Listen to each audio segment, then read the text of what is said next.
سورہ معاہدہ آیت نمبر 1 ترجمہ۔ شروع اللہ کے نام سے جو رحمان و رحیم ہے۔ اپنے عہد و پیمان اور قول و قرار پورے کرو۔ چھپائے تمہارے لیے حلال کر دیے گئے ہیں مگر وہ جو تم سے بیان کیے جائیں گے، ان کے سوا جن کی استثناء کی جائے گی، اور احرام کے وقت شکار کو حلال نہ سمجھو، اور خدا جو چاہتا ہے اور مصلحت دیکھتا ہے حکم کر دیتا ہے۔ تفسیر۔ افعائے عہد ضروری ہے۔ جیسا کہ اسلامی روایات اور بڑے بڑے مفسرین کی گفتگو سے معلوم ہوتا ہے، یہ سورہ پیغمبر اکرم صلی اللہ علیہ وآلہ وسلم پر نازل ہونے والی آخری سورت ہے یا آخری سورتوں میں سے ہے۔ تفسیر عیاشی میں امام محمد باقر سے منقول ہے کہ حضرت علی بن ابی طالب نے فرمایا، سورہ معاہدہ رحلت پیغمبر سے 2 یا 3 ماہ پہلے نازل ہوئی۔ یہ جو بعض روایات میں آیا ہے کہ یہ سورہ ناسخ ہے یا منسوخ نہیں، یہ بھی اسی امر کی طرف اشارہ ہے۔ یہ بات اس بات کی منافی نہیں جو اس تفسیر کی پہلی جلد میں سورہ بقرہ کی آیت نمبر 281 کے ذیل میں بیان کی گئی ہے۔ وہاں اس کے بارے میں کہا گیا ہے کہ روایت کے مطابق مذکورہ آیت پیغمبر پر نازل ہونے والی آخری آیت ہے۔ یہاں گفتگو سورہ کے بارے میں ہے اور وہاں بات ایک آیت کے متعلق تھی۔ اس صورت میں اس کے خاص مواقع کی وجہ سے مفاہیم اسلامی بیان کیے گئے ہیں۔ دین سے متعلق آخری پروگراموں کا تذکرہ ہے۔ اس میں امت کی رہبری اور پیغمبر اسلام کی جانشینی کا ذکر ہے۔ شاید یہی وجہ ہے کہ سورہ معاہدہ کا آغاز عہد و پیمان کے لازمی ایفا کے حکم سے ہوتا ہے۔ پہلے جملے میں فرمایا گیا ہے، اے ایمان والو اپنے عہد و پیمان کے ساتھ وفا کرو۔ یہ اس لیے ہے کہ تاکہ اہل ایمان کے لیے ان پیمانوں اور وعدوں کا ایفا ضروری قرار دیا جائے جو وہ خدا سے پہلے باندھ چکی ہیں یا جن کے متعلق اس سورہ میں اشارہ ہوا ہے۔ یہ اسی طرح ہے جیسے کوئی مسافر اپنے رشتہ داروں اور پیروکاروں سے وداع ہوتے ہوئے آخری لمحوں میں تاکید کرتا ہے کہ میری وصیتوں اور نصیحتوں کو بھول نہ جانا، اور جو قول و قرار تم نے میرے ساتھ باندھے ہیں ان کے وفادار رہنا۔ توجہ ہے کہ عقود عقد کی جمع ہے۔ عقد دراصل ایک محکم چیز کے اطراف کو جمع کرنے کے معنی ہے۔ اسی مناسبت سے رسی کے 2 سروں کو یا 2 رسیوں کو ایک دوسرے سے گرہ لگانے کو عقد کہتے ہیں۔ بعد ازاں اسے حسی معنی سے معنوی مفہوم پیدا ہو گیا اور ہر قسم کے عہد و پیمان کو عقد کہا جانے لگا۔ البتہ بعض فقہاء نے تصریح کی ہے کہ عہد کی نسبت عقد کا مفہوم محدود ہے، کیونکہ عقد ایک ایسے پیمان کو کہتے ہیں جو بہت مستحکم ہو، نہ کہ ہر عہد و پیمان کو۔ لہٰذا اگر بعض روایات میں اور مفسرین کی بعض تحریروں میں عقد اور عہد ایک ہی مفہوم میں آئے ہیں تو یہ ہماری بیان کردہ بات کی منافی نہیں ہے، کیونکہ مقصد ان 2 الفاظ کی اجمالی تفسیر کا بیان کرنا تھا، نہ کہ اس کی جزئیت کا تذکرہ منظور تھا۔ اس طرف توجہ کرتے ہوئے کہ اصطلاح کے مطابق العقود جمع محلی بے الف لام ہے جو عمومیت کے لیے ہوتی ہے اور جملہ میں بالکل مطلق ہے، لہٰذا درج بالا آیت ہر طرح کے عہد و پیمان کے وفا کرنے کے واجب ہونے کی دلیل ہے، چاہے یہ محکم عہد و پیمان انسان کا انسان کے ساتھ ہو یا انسان کا خدا کے ساتھ ہو۔ اس طرح یہ تمام خدائی اور انسانی اور سیاسی، اقتصادی، اجتماعی، تجارتی اور ازدواجی وغیرہ عہد و پیمان پر محیط ہے اور اس کا ایک مکمل وسیع مفہوم ہے۔ اس کی نظر تمام انسانی پہلوؤں پر ہے، چاہے ان کا تعلق عقیدے سے ہو یا عمل سے، وہ فطری عہد و پیمان ہو یا توحیدی، اور چاہے ان کا تعلق ان معاہدوں سے ہو جو لوگ زندگی کے مسائل میں ایک دوسرے سے کرتے ہیں۔ تفسیر روح المنافی میں منقول ہے کہ واضح کیفیت کے لحاظ سے طرفین میں ہونے والے عقد کی 3 قسمیں ہیں۔ کبھی عقد خدا اور بندے کے درمیان ہوتا ہے، کبھی انسان اور اس کے نفس کے مابین ہوتا ہے، اور کبھی عقد انسان دوسرے انسانوں سے باندھتا ہے۔ البتہ عقد کی یہ تینوں قسمیں طرفین کے مابین ہیں۔ زیادہ سے زیادہ یہ کہا جا سکتا ہے کہ جہاں انسان خود اپنے عہد و پیمان باندھتا ہے وہاں وہ اپنے آپ کو 2 اشخاص کی طرح فرض کرتا ہے۔ بہرحال آیت کا مفہوم اس قدر وسیع ہے کہ اس میں عہد و پیمان بھی آ جاتے ہیں جو مسلمان غیر مسلمانوں سے باندھتے ہیں۔ چند اہم نکات۔ نمبر 1، ایک فقہی قاعدہ۔ یہ آیت ان آیات میں سے ہے جو حقوق اسلامی سے بحث کرتی ہیں۔ فقہی مباحث میں اول سے آخر تک اس سے استدلال کیا جاتا ہے۔ اس سے ایک اہم فقہی قاعدہ معلوم ہوتا ہے جسے اصلاۃ الزموم فی العقود کہتے ہیں، یعنی ہر قسم کا عہد و پیمان جو کچھ چیزوں کے بارے میں ہو یا دوسرے 2 افراد کے درمیان کچھ کاموں کے متعلق ہو، اس کا اجراء اور اس پر عمل کرنا ضروری اور لازمی ہے۔ یہاں تک کہ جیسے بعض محققین کہتے ہیں کہ مختلف قسم کے معاملات، شراکتیں، کاروبار اور قراردادیں جو ہمارے زمانے میں موجود ہیں اور سابقہ دور میں بھی نہیں تھیں یا آنے والے دور میں اقلام معروض وجود میں آئیں گی اور صحیح اصولوں کی بنیاد پر ہوں گی۔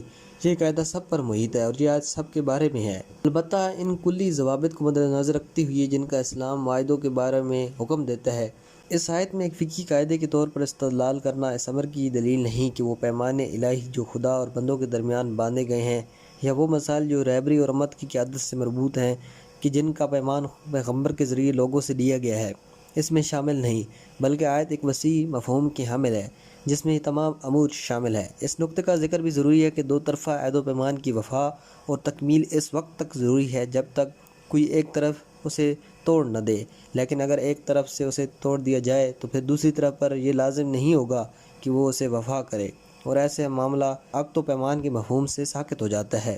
نمبر 2، وفائے عہد کی اہمیت۔ عہد و پیمان کی وفا کا مسئلہ جو بذریعہ بحث آیت میں بیان ہوا ہے، اجتماعی زندگی کا سب سے بنیادی مسئلہ ہے۔ اس کے بغیر کوئی اجتماعی ہمکاری اور تعلق ممکن نہیں ہے، اور اگر انسان اسے ہاتھ سے دے بیٹھے تو اجتماعی زندگی اور اس کے ثمرات کو عملی طور پر کھو بیٹھتا ہے۔ اسی بنا پر اسلامی مصادر اور کتب میں اس کی بہت زیادہ تاکید کی گئی ہے۔ شاید بہت کم کوئی اور چیز ہو جسے اس قدر و وسعت سے بیان کیا گیا ہے کیونکہ اس کے بغیر تو معاشرہ ہرج مرج اور عدم اطمینان کا شکار ہو جائے گا، اور جو نوع انسانی کے لیے سب سے بڑی اجتماعی مصیبت ہے۔ نہج البلاغہ میں مالک اشتر کے نام اپنے فرمان میں حضرت امیر المومنین فرماتے ہیں، دنیا بھر کے لوگوں میں تمام تر اختلافات کے باوجود افائے عہد کی طرح کسی اور امر پر اتفاق نہیں ہے۔ اس لیے تو زمانہ جاہلیت کے بت پرست بھی اپنے عہد و پیمان کا احترام کرتے تھے، کیونکہ وہ عہد شکنی کے دردناک انجام کو جان چکے تھے۔ امیر المومنین ہی سے منقول ہے کہ آپ علیہ السلام نے فرمایا، خدا اپنے بندوں سے عمل صالح کے علاوہ کسی چیز کو قبول نہیں کرتا، اور اسی طرح خدا شرائط اور عہد و پیمان کے بارے میں بھی وفا کے علاوہ کچھ قبول نہیں کرتا۔ پیغمبر اکرم صلی اللہ علیہ وآلہ وسلم سے منقول ہے، آپ صلی اللہ علیہ وآلہ وسلم نے فرمایا، جو شخص اپنے عہد و پیمان کا وفادار نہیں، اس کا دین سے کوئی تعلق نہیں۔ لفظ وفائے عہد ایک ایسی بات ہے جس میں افراد انسانی کے درمیان کوئی فرق نہیں ہے، چاہے طرف مقابل مسلمان ہو یا کوئی غیر مسلم۔ اصطلاح کے مطابق یہ انسانی حقوق میں سے ہے، نہ کہ برادران دینی کے حقوق میں سے۔ ایک حدیث میں حضرت امام جعفر صادق علیہ السلام سے منقول ہے، آپ نے فرمایا، 3 چیزیں ایسی ہیں جن کی مخالفت کی خدا نے کسی شخص کو اجازت نہیں دی۔ نمبر 1، امانت کی ادائیگی، ہر شخص کو چاہیے کہ وہ نیک ہو یا بد۔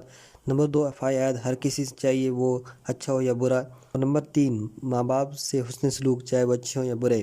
یہاں تک کہ روایت میں حضرت امیر المومنین سے منقول ہے، اگر کوئی شخص اشارے سے بھی کوئی عہد اپنے ذمے لے لے تو اسے وفا کرنا چاہیے۔ اس روایت کا متن یہ ہے کہ عہد و پیمان کے بارے میں حکم پر گفتگو ہو چکی، جو کہ تمام احکام اور خدائی پیمانوں پر محیط ہے۔ اس کے بعد احکام اسلام کو ایک سلسلہ شروع ہوتا ہے۔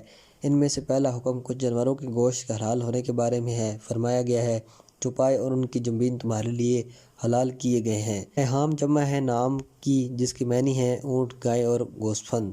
بہیمیت کا مائدہ بہمت بروزن تہامہ ہے، اس کا معنی ہے محکم اور سخت پتھر، اور ہر چیز جس کا ادراک مشکل ہے اسے مبہم کہتے ہیں، اور وہ تمام جانور جو بول چال نہیں سکتے انہیں بہیمت کہا جاتا ہے، کیونکہ ان کی آواز میں ابہام ہوتا ہے، لیکن عام طور پر یہ لفظ چوپایوں کے بارے میں استعمال ہوتا ہے، اور اس میں درندے اور پرندے شامل نہیں ہوتے، چونکہ حیوانات کی جنبین جو مادہ جانوروں کے پیٹ میں ہوتے ہیں بھی ایک قسم کا ابہام رکھتے ہیں، اس لیے انہیں بھی بہیمات کہا جاتا ہے۔ اس بنا پر بہیمات الانعام کا حلال ہونا یا تو تمام چوپایوں کے لیے ہے، البتہ وہ جانور مستثنیٰ ہیں جن کا ذکر بعد کی آیت میں آئے گا، یا ان بچوں کے حلال ہونے کے معنی میں ہے جو حلال گوشت جانوروں کے شکم میں ہوں، وہ بچے کہ جن کی خلقت پوری ہو گئی ہو اور کھال اور بال ان پر اگ آئے ہوں۔